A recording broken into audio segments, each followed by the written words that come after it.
want to say hi to the vlog? You're a superstar. Hello, happy Tuesday. Welcome to this vlog. Welcome to my kitchen.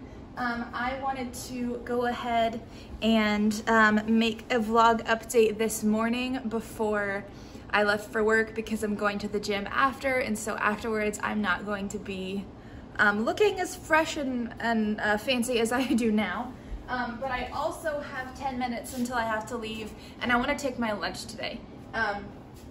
So I'm gonna make my lunch while we talk. So hi, how are you? I hope that you are doing well. Hi, this weekend, or actually yesterday, not this weekend. Yesterday I listened to like 8 hours of A Fall Love Story by Lone Lee, and I totally adored it. It was the cutest little YA romance love story. So I feel like it's been all over BookTube, but if you don't know, A Phat Love Story is about two rivaling Vietnamese families who both own pho shops across the street from one another, and their children have only ever known the feud, and they're the same age. There's Linh Mai at one pho shop and Bao, this Vietnamese name that I've never known how to pronounce.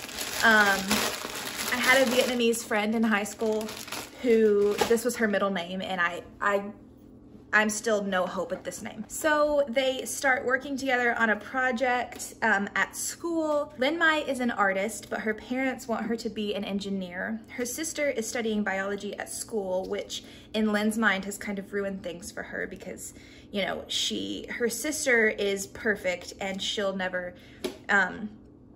get to, you know, say, well, you let my sister do whatever her passion was because her passion is biology. And so that just very conveniently works into their parents' expectations of her. But Linh wants to be an artist. And Linh's best friend runs the school newspaper. Bao is a boy with no particular interests, and that is the main problem for his parents.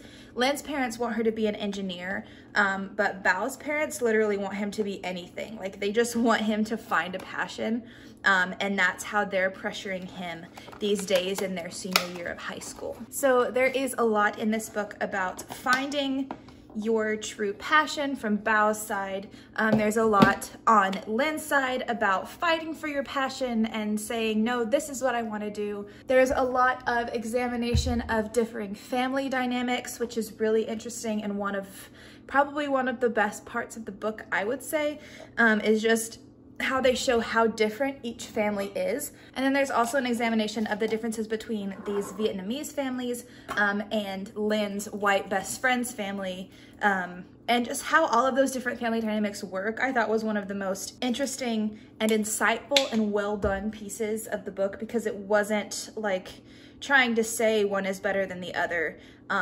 It really said, like, this is just the way that people operate, and parts of each of them are toxic and parts of each of them are good. One of my things that I learned earliest on in my psychology classes in college was the difference between individualist cultures and collectivist cultures. Individualist cultures being like America, where everything is about you. What do you want? What are your dreams? What are your passions? Follow them no matter what. And collectivist cultures, which teach to put the family above all. And I think both are extremes and both have really unhealthy parts of them. And I think that this book does a really good job of exploring a really healthy balance between individualism and collectivism, caring about yourself and what you want for your life, but also honoring your family and being there for them and making them a part of your decisions. Like I mentioned in last week's vlog, I have been thinking about what to do with my life, and so this once again was another really inspirational book to read. I thoroughly enjoyed it, and I think it could become an all-time favorite. I'm gonna give it 4.5 stars for now, and then as time progresses, I may give it 5 stars if it continues to have the effect on me that an all-time favorite would. So now it's time to pack my extra coffee, because I take my little mug that I'm drinking coffee out of to work with me, and then I take a thermos and refill as needed. So right now I am still reading House of Earth and Blood by Sarah J. Maas physically. I am currently listening to the first season of Tenfold More Wicked in terms of a podcast serial, and I'm trying to decide on an audiobook right now. I'm between Lady Killers and The Road to Jonestown. Listening to The Road to Jonestown is gonna be a commitment. And I realized last night, so I was editing the last week's vlog last night, and I realized that I can edit videos and watch TV at the same time. So I think I'm gonna be watching a lot more TV while I edit videos. And I think right now I'm watching Criminal Minds, but I feel like I just need something that's a little lighter, because I keep getting really upset and having to turn it off, and I don't like getting myself to that point. Say hello. I really have to leave. But I think I'm gonna start watching Schitt's Creek, which I've watched the first couple episodes of a long time ago when it first came out. But I think I'm gonna start watching Schitt's Creek. And I saw a Schitt's Creek TikTok on my For You page this morning, so I think it's a sign. Anyway, I'll see you later. I'm going to the gym today, and I'll hopefully just be reading when I get back. Goodbye.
Wednesday evening. Howdy, how are ya? So I have some reading updates to share with you. I decided I was looking for a contemporary book that was not necessarily a YA romance, but was something that I thought that I would enjoy, and I recently was recommended Anxious People by Frederik Backman, and I am loving it so much. It is just like, it's a genre that I want to describe as, it's just a people book. It's just about this group of people who have never met before but meet on this one day, and through these specific set of circumstances, and you just learn all about their lives. It also has a mystery element to it. The event that brings the people together is a bank robbery, but the people who all meet are not in a bank. And I don't really want to like give away a lot to the plot, because I went in not knowing anything, just knowing that it had been recommended to me. It was a great experience to go in knowing nothing. If you are a character reader like I am, you read books and series for the characters. If you like a good character study, if you know the only reason why you are interested in any various things is about the people or the characters who are involved in said thing, then this is your book. Moderate trigger warning for unaliving yourself, for sure. And then I am continuing to physically read Crescent City, House of Earth and Blood by Sarah J. Maas. I am nearly halfway through at this point, and this is feeling like, I was thinking about this book and I was like, what is it? Is there a word for like elevated shadow hunter? Which I know I described it like that last week in my reading vlog, but it's like, is there a word for like elevated shadow hunter? And then I realized it's urban fantasy, that shadow hunter chronicles are urban fantasy. But as the plot is continuing, it's starting to feel to me like an episode of Criminal Minds, like a very long, extended episode of Criminal Minds. There's a dream team in this book that is assembled kind of early on, more like a dream duo, and then they are profiling the victim and kind of continuing to try to profile what kind of person would go after this kind of victim, victimology, location, all that good stuff. They're kind of doing Criminal Minds in this book. So it's like Shadowhunters, but better fantasy does Criminal Minds. That's how I would describe how I feel about this book. But my plan tonight until I go to bed is to just get as much of this done as I can.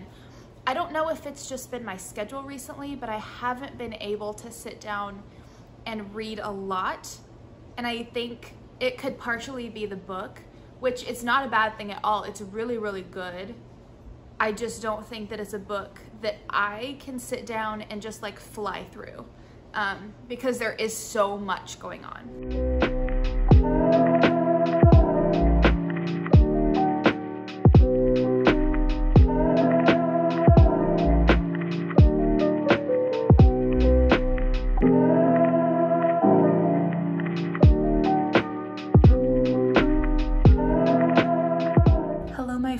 I am currently at work, but I wanted to pause for a moment in a break in my day and let you know that I finished Anxious People by Frederik Backman. I listened to the audiobook the whole way through. It was fantastic. It felt like a kind of murder mystery kind of story there in the middle, but by the end, it was just a wonderful, heartwarming story about people suddenly becoming friends under kind of tragic circumstances, but nothing too depressing. But anyway, I'm gonna do the same thing that I did at The Lost Apothecary last week. I'm gonna give it a 4.5 stars, let it marinate for a while, and then if I feel like over time it's become an all-time favorite, I'm gonna give it a 5-star rating because I just adored it.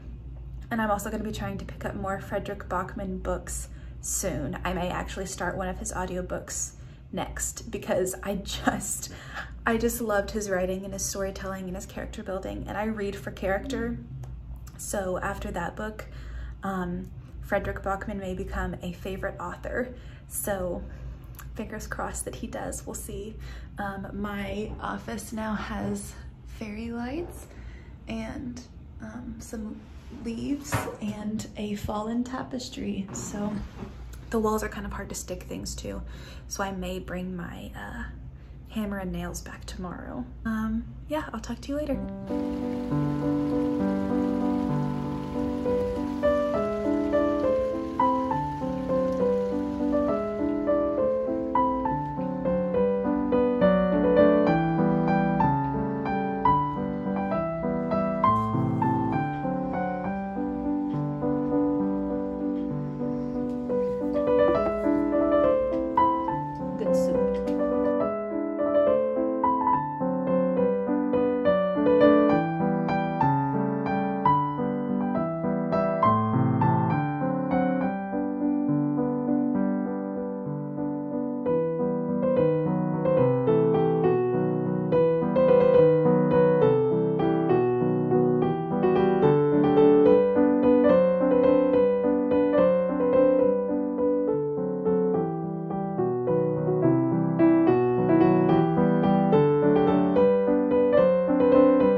Hello everyone. I don't know the last time that I vlogged, but it's Sunday evening, early evening, afternoon, and I just wanted to pop in and let you know that I've been working on reading House of Earth and Blood. I'm just chipping away at it. My goal tonight before the next work week starts is to finish House of Earth and Blood. I may not make it, but I'm gonna try. I started listening to Beartown by Frederik Backman, and it's not as initially, just like off the bat, as intriguing as Anxious People was for me, but I'm gonna give it some more time. I'm gonna make some dinner, focus on getting this book read, which should be easy enough if I can focus, because I only have like 200 pages left. And I will update you at the end of the day, and we'll see if I did it or not.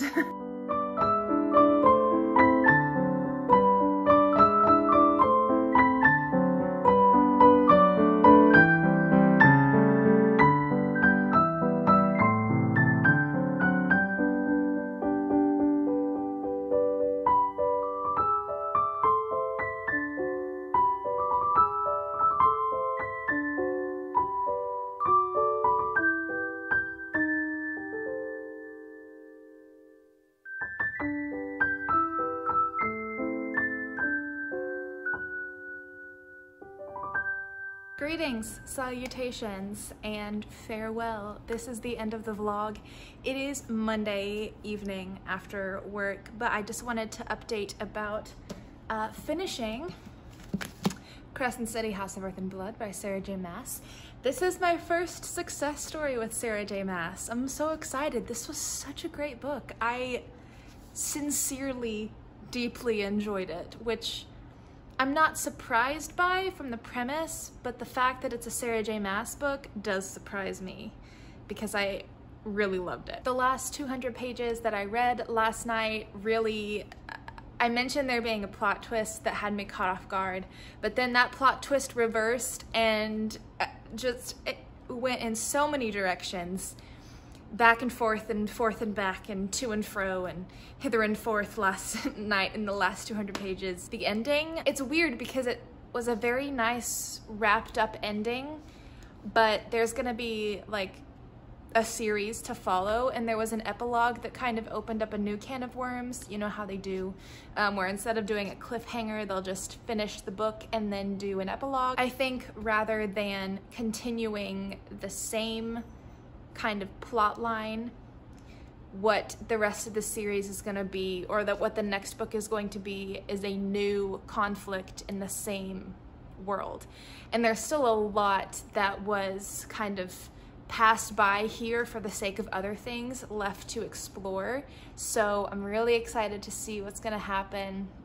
The next book is coming out in November, which is really exciting, so I'm not gonna have to wait very long. I think I'm gonna give this a 4-star, and the star that I am taking away, I think is just gonna be because I did have significant trouble reading this book for some reason, and I really am not sure what it is. I don't know if it was partially the writing style. I just couldn't get focused on it, even though I was really excited about the story and I was thinking about like, oh, when do I get to read this next? It wasn't moving quickly for me. It didn't move quickly. It moved at a snail's pace. Even though the plot was moving along, there was something about the writing that kept me kind of stilted in reading it. So I'm gonna give it 4 stars because I loved everything else about it. I loved Bryce and her character development. I loved how she and Hunt, the angel who was sent to watch over her, how they grew together and how they sort of changed each other because they had to spend so much time together, like legally. I really enjoyed it, and I'm excited for more exploration because it felt like we just kind of scratched the surface of all the different parts of the world, and hopefully in the rest of the series, we're gonna get to dive deeper into all those different parts. So yes, very much enjoyed. 4 stars for me. I have completed the House of Earth and Blood. So anyway, that's all for this vlog. Thank you so much for watching and hanging out with me. I hope that you are doing well, and I hope that you love what you are reading. Goodbye!